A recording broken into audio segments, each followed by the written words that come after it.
I want to start with a real quick introduction. I'm Jamie Jackal, owner of Kinetic Balance Fitness. Today, I'm going to be talking about cortisol, what it is, what it does in our body, tips and tricks to help regulate it, and how we can incorporate that for better overall health. So really quickly about my qualifications. A long time ago, before doing all of this and owning my own business, I actually have a PhD in molecular genetics, and I'm going to let somebody else in. So I have a PhD in molecular genetics, so I have a very significant scientific background. So I love science, and I am a nerd, and that's cool. After staying home with my kids, I decided to follow something that I'm very passionate about, and that is health and fitness. So I have several certifications, one of them being a master health coach. And in that process, I got a sleep, stress, and recovery certification, as well as being a movement optimization specialist. So I love to provide information to people in a way that they can understand it and use it in their day-to-day life. And I really believe that understanding why about things helps us, apply it and think about why it would be important to us. So what is cortisol? So cortisol is actually an essential hormone, and it often gets labeled as a stress hormone or something that's bad. In reality, we have to have cortisol. It is a hormone that is produced by our adrenal glands and regulated by something that's called the HPA axis. And I don't need to throw out terms for you. You just need to understand that it's part of our regular stress response. It's also vital to a lot of everyday things. And this is what gets confusing. So one thing that's really important about cortisol is it helps regulate our sleep and wake cycle. So in the morning, our cortisol is actually at its highest, right? And then it slowly goes down at the end, throughout the day, where at the end of the day, it should be at its lowest. And this is what allows us to relax, go to sleep, and get into a rest and digest and help our body heal, recover, both mentally and physically. It also, so you would imagine that if it's a stress hormone, it's also going to help us respond to stressors. And so that includes things like regulating sugar in our body. So it actually helps us release glucose so that we have energy to fight that battle. It helps regulate our blood pressure. So if you're really stressed, right, when we get a stress response, our blood pressure is going to increase because we want to be pumping all of this sugar to everything in our body so we can fight, right? It's also going to mediate short-term inflammation. We don't want to be fighting inflammation in battles when we're ready to fight a physical battle, right? We have to fight or flight here. And it assists with metabolism and our immune balance. So inflammation is also tied to our immune system. Without cortisol then, right, our bodies would struggle to wake up. We would have a hard time responding to regular day-to-day challenges. And you might notice that you would have a hard time stabilizing your energy throughout the day. So that regulation is really, really important in our stress response. Now, what makes it kind of get this bad rap is not the fact that it plays this role in our body, right? That it has this regular rhythm. What makes it get a bad rap is when we lose that rhythm.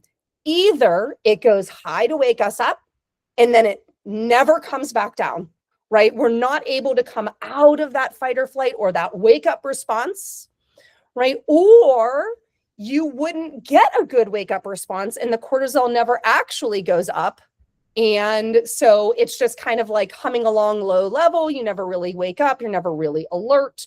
You're never really energized, right? Because you're not able to respond to those triggers. So then the question becomes, what actually causes cortisol to rise, right? And what causes it to fall? So we're going to have a regular, right? It's going to wake us up during the day. So everybody should be getting a natural rise unless we're out of rhythm.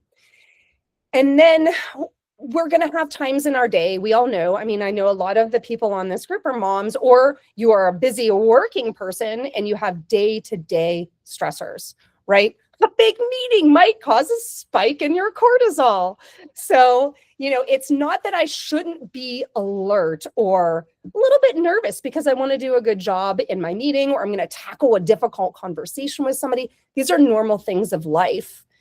It's not that that's the problem. It's being able to bring that cortisol back down and regulate again after we have that stress response.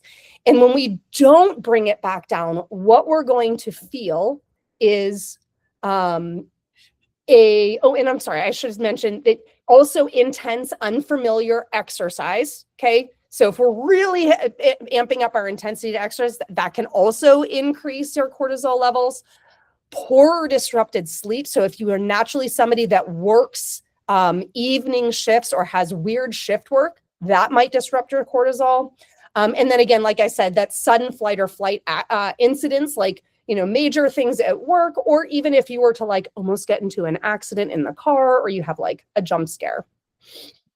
So now what happens to our body if cortisol gets dysregulated, right? What happens if it's constantly there?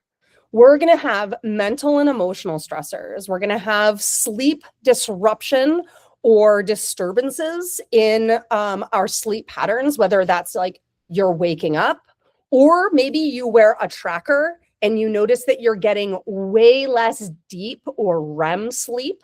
All right. And those are two separate things. If you have questions on sleep, we can talk about that another time. Metabolic or blood sugar regulation. So if you were to become, right, you notice your A1C is rising, that you're getting insulin resistance on your blood work, or even if you're feeling like you're constantly sick, you have an autoimmune disease and you're getting chronic inflammation. These are all major signs that you should be talking to somebody. And then in terms of a mental thing, right, in terms of like how that might feel is you might feel like you're not really safe. You feel like it's threatening to your identity. There's too much unpredictability. There's too much on your plate. Things are too new or unfamiliar, and things are out of your control. So when these are all triggers that can cause chronic high stress. All right. Now, what is that going to feel for us? Right?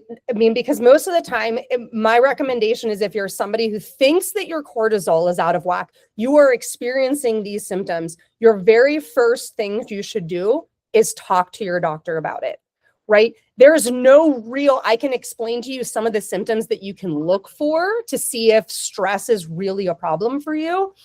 But the biggest factor is you need to talk to your doctor, because we can test our cortisol throughout the days, whether it's a blood test and it would be multiple blood draws throughout the day. But actually saliva is one of the best ways to test cortisol. So it's pretty easy to like, spit on a stick and send it in and get it tested. All right. So talking to your doctor about the symptoms that you're feeling and what you would look for. Acute high cortisol, you're going to feel your heart rate jump, right? You're going to have potentially higher blood pressure. You're going to be alert. When they become chronic, and if you were to wear a tracker, for example, things that you would want to look for would be an elevated resting heart rate. Whenever you're stressed and it stays stressed, your natural resting heart rate is going to rise. That's normal if sometimes you have it, but if it's staying high consistently and like, the trend is like, oh, now your resting heart rate's 5 beats higher, your heart's working too hard because you're too stressed. That correlates with what's called a reduced heart rate variability, right? So this ties into our breathing, which we'll talk about a little bit, and that natural relaxation. On the tracker, you would see reduced deep and or reduced REM sleep. This means we're not getting into rest and digest sleep.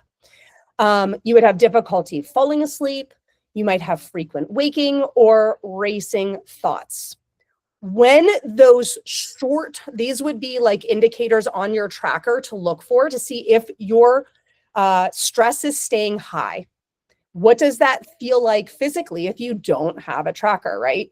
We would have impaired immune function. So either you're getting sick all the time, and it could even show up as something like an autoimmune disease.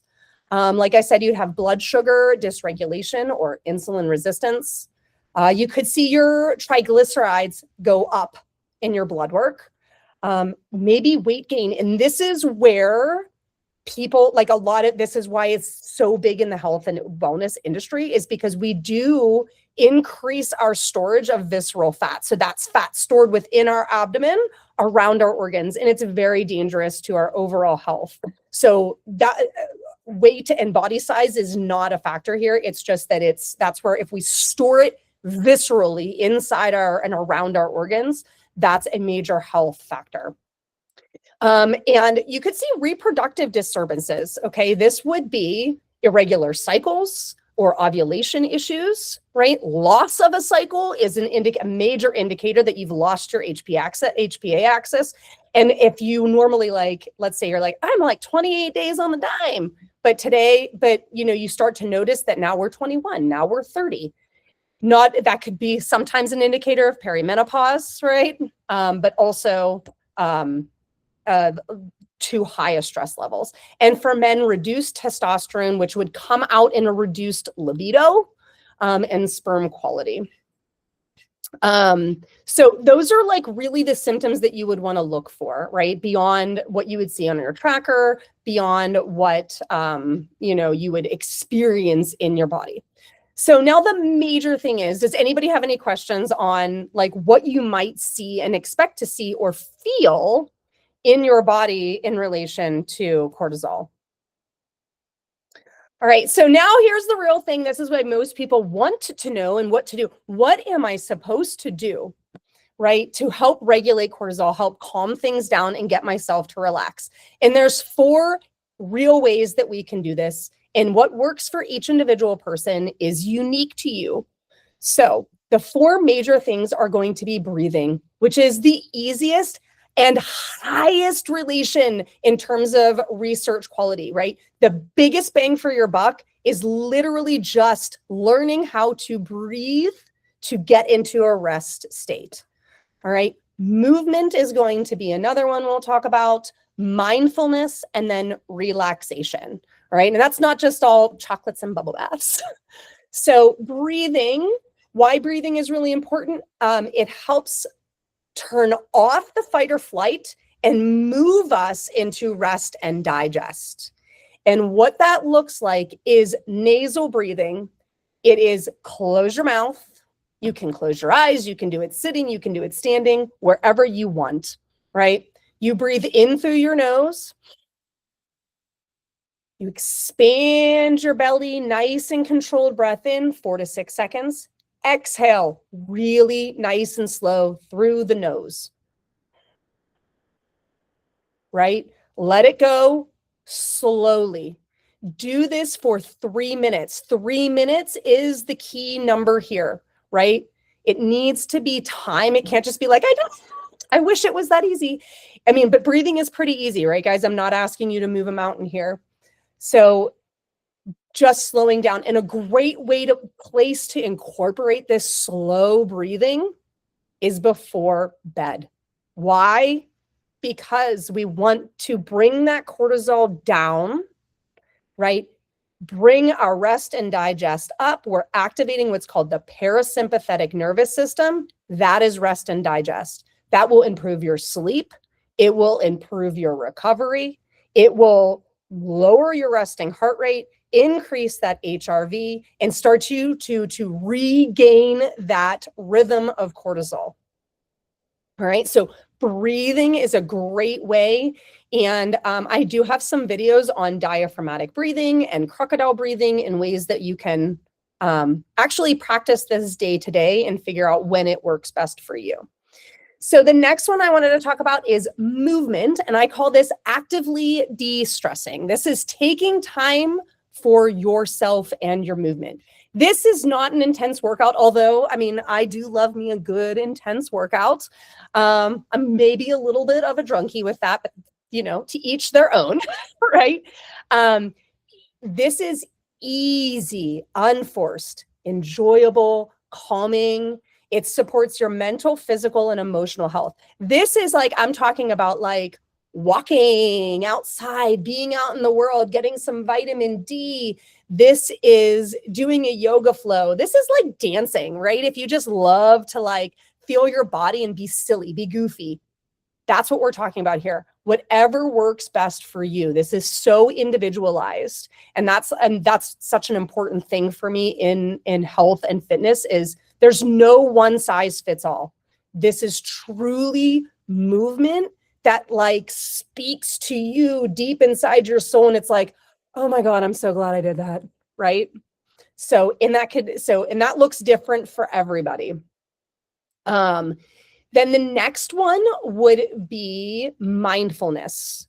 So for example, I was really nervous today because this is really the first time that I'm doing anything like this, bringing all my articles together. I've loved to like hide behind my computer and write an article and make a picture and yay. But I know a lot of people don't like to read, and that's okay. So this is a great way to relate with you guys and bring my people together. Knowing that this is a stressor for me, right? Before I even got on, I took deep breaths, calm myself down. It's great for me to be alert. But after I get off, I will take time as a transition to get ready for my next client to regulate myself, right? Take those deep breaths. I might move around. I might do a little jig. I might listen to some calming music. It just all depends on my mood and on my day. But that's mindfulness, right? It's recognizing that we have triggers day to day that we can't control. And by mindfulness, what I want you to bring attention to is what helps you reframe that stressor or that situation, right? And this is the story that we tell ourselves. This is how we talk to ourselves. And again, this is another area that research is very, very high on. How we talk to ourselves and how we perceive stress and then subsequently safety is a great way to regulate our nervous system. Okay. So I had this big, talk today. I was super nervous, and a mental reframe, I could look at it as, oh my gosh, what if I screw up? What if nobody likes it? Right. I'm a lot. I'm a very high energy person. But another way to frame that is it's normal to be stressed. Being stressed is allowing me to be focused, alert. It made me be more prepared, right? And this is the kind of energy that I need to do a good job, right? We focus on what we control in that situation. Bring that cortisol level down by saying, like, I've done everything I could to prepare for this. I wrote these articles. I know what I'm talking about, right? And talking to myself through that is an important way to help regulate and get myself calmed down again. Finding bright spots, right? This is a growth mindset. This is a practice that's really important, is finding positives. Even if I'm like, oh my gosh, did I say that afterwards? I'm not going to focus on that. Maybe I said something silly or something goofy, but instead I'm going to think about like, okay, I did this for the first time. I put myself out there, that kind of thing, right? So find that bright spot. And like I said, the growth mindset, focusing on where you can get feedback, right? Reaching out to you guys afterwards and asking what you liked and what you didn't like, and knowing that constructive criticism is only going to help me grow and get better, not taking it personally, not getting defensive. So that mindfulness is an important way of regulating how we perceive things. It helps us get out of this fight or flight, getting defensive, whether we're fighting, we're freezing. We don't want these things to happen. It's a way of calming our nervous system to say, like, I'm safe, I'm controlling what I can, and I'm going to get out of this response because I can regulate myself, right? So mindfulness is a really great way. And then finally, relaxation. And this is something that should come easy to us, making time for ourselves. Again, this doesn't have to be working out. This is just self-care. We are busy people. Our society, I'm a big believer that the United States is sick because our health is on the decline, not because of processed foods and fast foods. Yes, those are issues, but it's also that we are in this chronic work state, right? We work constantly. And when we're not working, God forbid, then we're clearly doing something wrong, right? Or we're running our kids around, making sure that they have everything and they're doing everything. It's this lack of time for self-care. And this can be things like anything that helps you relax and turn off. Making sure that you have a bedtime routine tied into relaxation. This can be spending a little time just breathing, right? Organizing your house. Maybe that's a de-stressor for you, right? Reading a book, doing a puzzle, talking with loved ones, snuggling with your pet, right? Whatever helps you go move on from the rest of your day and all of the things over here, leave it over there. Journaling is a great way so that you can get out of racing thoughts. Talking to a therapist, talk therapy is a really great way too. These are all different forms of self-care that allow us to relax, forget about all of the things. That to-do list is never going away, right? Like never. But we can't think about it because we can't control that. So that key is turning off all of that and taking time for ourselves to re-regulate, feel like we get to be within our bodies, be in that moment, and just truly separate and relax. All right. So those things include creativity and personal growth. A lot of people know this about me. I mean, I have like an obsession with learning. So I go to bed early every night. And it's crazy. I mean, I'm in bed by like 8:30, which I know is really early, and it's probably going to change someday. But it's because I love to get up at 5 a.m. and study. It is me time. It's quiet time. Like nothing is better than like my computer or my book, like open in front of me with something exciting that I get to learn in my cup of coffee.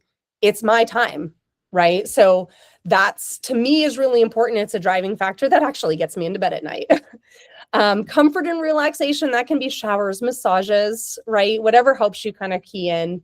Your ease of living, and this can include outsourcing. Get things off your plate, right? Delegate it, ask for help. Have somebody take your kids for a night so you can separate, reset, and relax. And then the key is incorporating these. Make it easy. However you want to incorporate breathing, moving, mindfulness, or relaxation. Not all of them, right? You're not starting with all of them. You're starting with one thing at a time. Make it easy. A small, simple task that speaks to you, that helps you regulate whenever it fits into your day. Make it easy. And look at it as you are doing something for you in that moment, and be in that moment, sink into it, love it, and enjoy it, right? But those are the keys. So if you're feeling like you're worried that some of the symptoms that I mentioned to you speak to you, talk to your doctor, okay? That's an important thing. I think it's really important to have open lines of communication with your healthcare providers, right? In the meantime, it's okay. You can get out of cortisol dysregulation by simply starting to tune back in. All of change starts with awareness. So don't get all upset if you feel like this speaks to you, like, oh my gosh, this is a real thing for me. You can't make a change unless you're aware of it first. So that is the first step in every change. And then incorporating what you can, one little thing that speaks to you, no longer than 5 minutes a day, feels easy, and like I said, speaks to who you are mentally, physically, and emotionally. And that's where it's at, guys. That's where deep health really starts. So yeah. Now I'd like to open the floor for any questions that you guys might have. Again, for if there's any questions that you have. I didn't get anybody submitted, but you guys can unmute yourself or raise your hands, whatever you feel comfortable with. Otherwise, I don't have any questions, but thank you so much, Jamie. I loved all of your tips. Just such great information. Thank you.